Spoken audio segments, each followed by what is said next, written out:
Hello friends, जय श्री कृष्णा, राधे राधे। कैसे हैं आप लोग? आशा करती हूँ आप लोग स्वस्थ होंगे, मस्त होंगे। हमारे कन्हैया जी चैनल में आप सभी का बहुत बहुत स्वागत है। तो फ्रेंड्स, आज हम बात करेंगे कि भक्ति की राह में आने के बाद भगवान हमारी 5 तरीक़ों से परीक्षा लेते हैं। अगर हम इन परीक्षाओं को पास कर लेते हैं तो वो स्वयं हमारा हाथ पकड़ लेते हैं और हमारे जीवन के दुख के सारे बादल छँट जाते हैं। तो फ्रेंड्स, आज के वीडियो में हम इस परीक्षाओं को पास करने का टॉप सीक्रेट बताएंगे आपको, जो कि बहुत ही आसान है। क्योंकि फ्रेंड्स देखिए, भक्ति में आने के बाद ऐसा तो है नहीं कि हम सन्यासी बन जाएं। हम गृहस्थ ही रहते हैं और उसी रूप में हम आध्यात्मिक लाइफ जीते हैं। लेकिन जीवन जीने के लिए हमारी बहुत कुछ आवश्यकताएं भी होती हैं, जिनकी ज़रूरत हमें पड़ती ही पड़ती हैं। बस उन्हीं ज़रूरतों को पूरा करने की रास्ते के रिकॉर्ड में जब आने लगती हैं तो हमें लगता है कि हमने जब से भक्ति शुरू की है तब से ये परेशानी आ रही है, प्रॉब्लम आ रही है। यदि आपके जीवन में कभी ऐसा समय आया है तो कमेंट में ज़रूर बताइएगा। तो फ्रेंड्स, भक्ति की रास्ते की सबसे पहली परीक्षा ये है कि जैसे कि हमने कोई काम शुरू किया तो एकदम से उस कार्य में रुकावट आ जाना। जैसे कि आपका काम बस होने ही वाला था, लेकिन आपको लगेगा ये रुकावट कहाँ से आ गई। तो इस तरह से कोई रुकावट आ जाए तो उस टाइम पे आपको अपना धैर्य रखना है, आपको पॉजिटिव रहना है।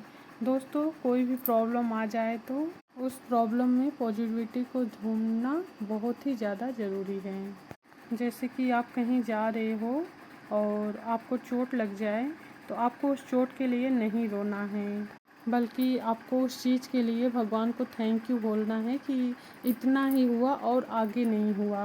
प्रभु जी ने हमारी रक्षा की, इससे ज़्यादा नहीं हुआ, इतने पर ही रुक गया। तो जो लोग ऐसा सोचने लगते हैं उनके जीवन में बदलाव बहुत तेज़ी से आते हैं और वो जिस चीज़ को पाना चाहते हैं उसे भी बहुत ही शीघ्र प्राप्त कर लेते हैं।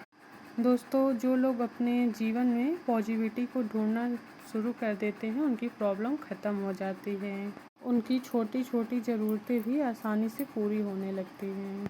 और दूसरी परीक्षा है प्लान चेंज होना। जैसे कि प्लान कुछ और सेट था कि ऐसे ऐसे होगा और हमारा प्लान एक अचानक से बदल जाए। और जब ऐसा समय आए तो आपको समझ लेना चाहिए कि प्रभु आपकी परीक्षा ले रहे हैं, क्योंकि ये प्लान तभी चेंज होते हैं जब प्रभु आपकी परीक्षा लेते हैं।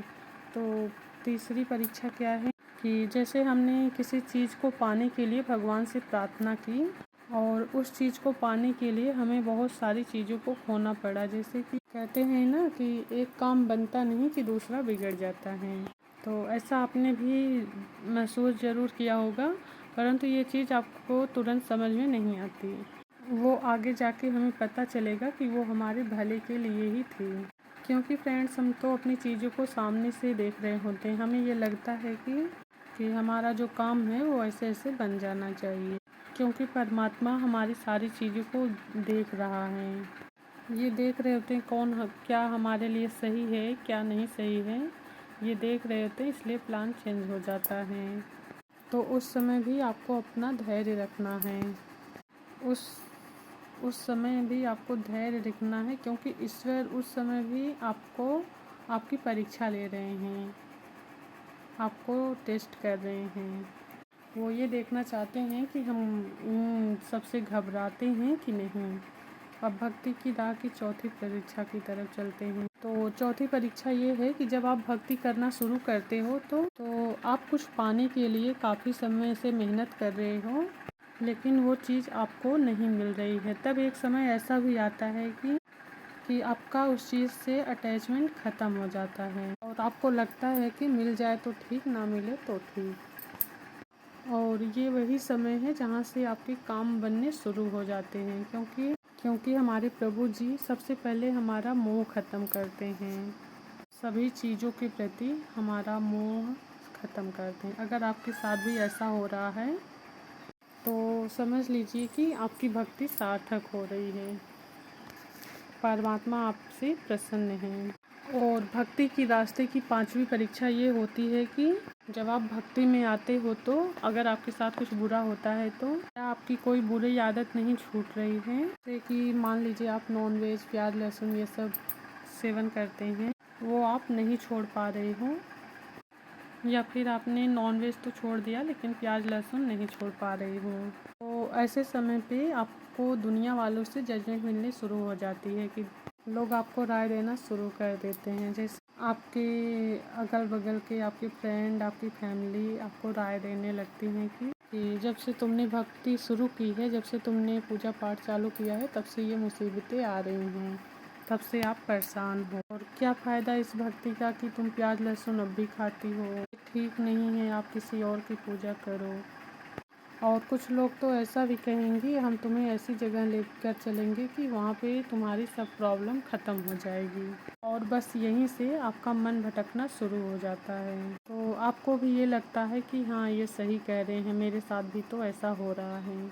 लेकिन फ्रेंड्स, अगर इन परीक्षाओं से घबरा कर आपने भक्ति छोड़ दी, तो आप फिर से वहीं पर आ जाते हो जहाँ से आपने ये सब शुरू हुई, आपके जीवन में ये सब शुरू हुआ था।